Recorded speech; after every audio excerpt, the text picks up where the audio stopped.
Okay.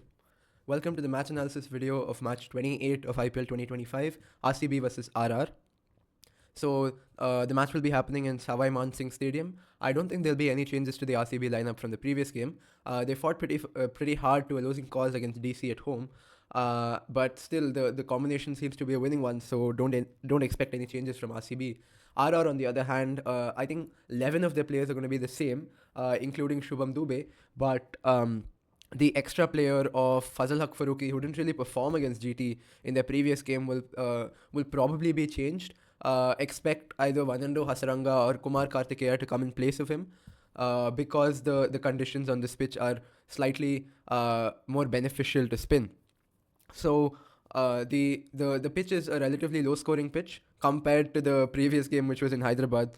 182 is the average first inning score, 184 is the average second inning score, and the average winning score is 192. Matches won batting first at 3 and batting second is 5 over the last 8 games. So there is some amount of advantage to batting second. It's not because of dew, because Rajasthan is largely a very dry place. You're not going to get a lot of dew, but there is some discernible advantage to batting second, but it's not a very obvious one. So let's move on to analyzing the phases. The first phase is a low scoring phase. It's a phase where you can't really afford to give a lot of wickets, and you won't be able to score a lot of runs either. So you want to be about 48 for 1 in this phase.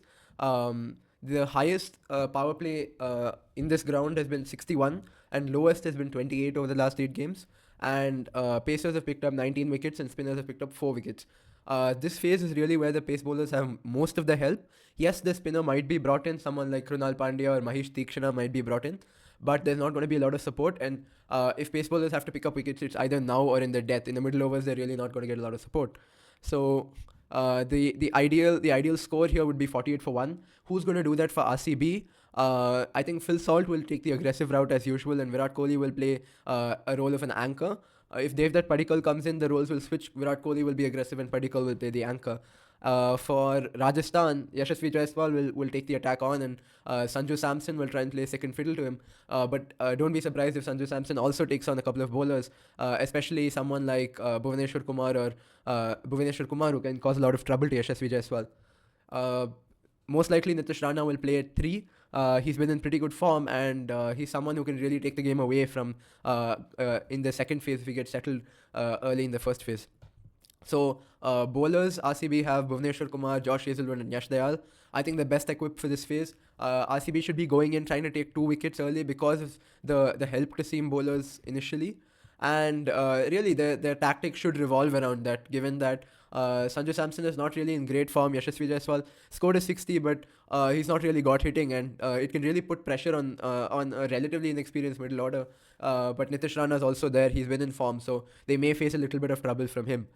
For RR, the main bowlers are going to be Tushar Deshpande and Jofra Archer. Jofra Archer has come back to form, which is very good for RR, and Tushar Deshpande is a genuine wicket taker. And don't be surprised if Tushar Deshpande picks up the wicket of Virat Kohli. I have a feeling that might happen today.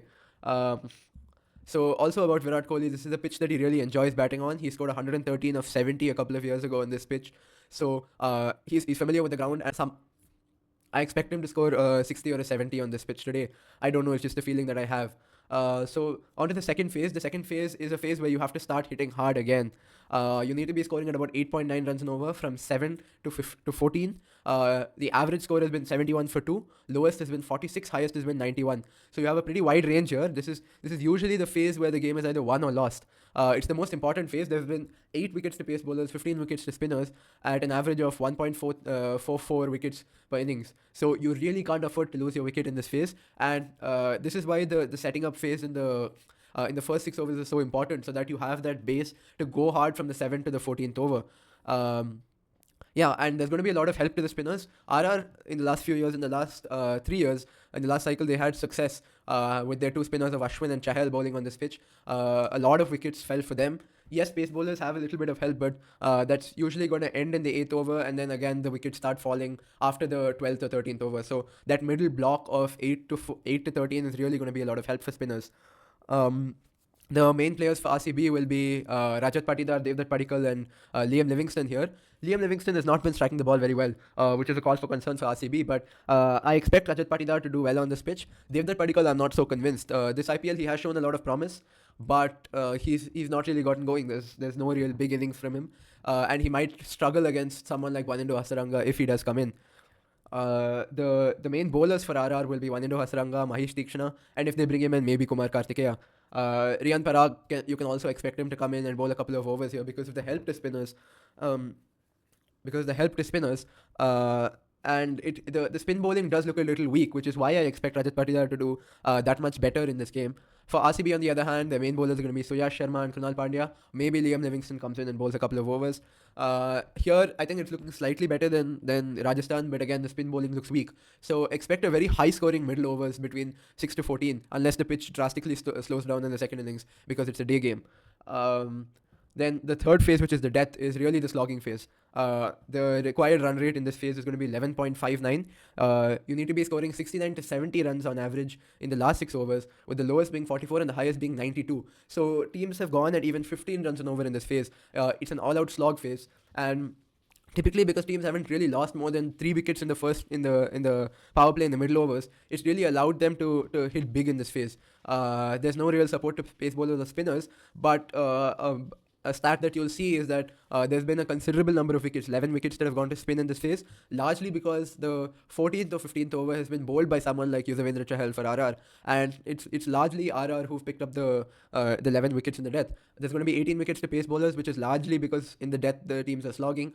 And an interesting stat is that only 1.81 wickets per innings have fallen in the death, which means that on this venue, wickets are not really common. So how the captains balance their wicket-taking bowlers and their containing bowlers, think Suyash Sharma and Krunal Pandya, Wanindu Hasaranga and Mahesh Deekshana is going to be very important. So in this phase, RCB are best equipped. They have Jitesh Sharma, Tim David, Krunal Pandya and Liam Livingston as their sloggers. And Rajasthan will have Dhruv Jurel, Riyan Parag and Shimron Hetmeyer, Shubham Dubey also. The bowlers for RCB will be Bhuvneshwar Kumar and Yash Dayal. For RR, they'll have to go back to Tushar Deshpande and Jofra Archer. So, given all this information, I would give a slight edge to RCB in this phase because someone like Tim David is striking the ball well. He's in good form, and Yash Dayal bowled pretty decently in the last couple of games, barring the game against DC. Bhuvneshwar Kumar has experience. While Jofra Archer is back in form, sometimes Sanjay Samson has been tempted to give him that third over in the third over of his spell in the middle overs. So that would mean someone like Mahesh Deekshana coming and bowling in the death, and that could be severely punished on this pitch. So in the power play, there's a slight edge to RCB. In the middle overs, I think it's pretty even. And in the death, I think there's again a slight edge to RCB. So overall, in this game, I would give a 52-48 edge to RCB. Given that Rajasthan Royals haven't really been in form, RCB have done well away from home, which suggests that their strategy has been very good and the execution of that strategy has been very good. The main players in this game are going to be Virat Kohli, Rajat Patidar and Suyash Sharma for RCB, and for RR it's going to be Sanju Samson, Riyan Parag and Jofra Archer.